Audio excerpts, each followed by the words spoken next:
टेकायचंय कमांचं डोकं जमिनीवर डोकं जमिनीवर. नंतर हळूहळू डोकं वर घ्यायचंय, कमरेत वाकवायचं.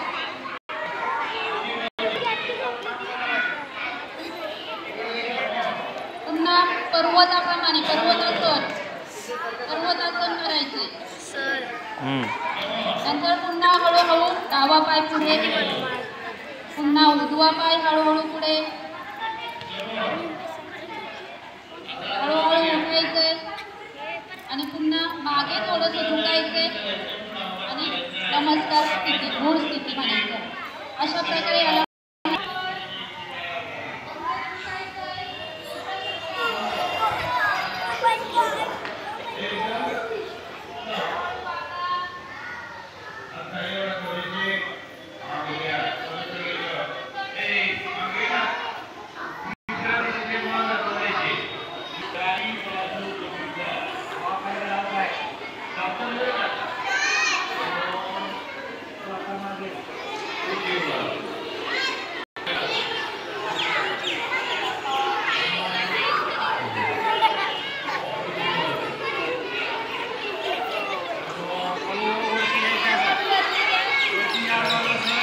बोलायचं नाही.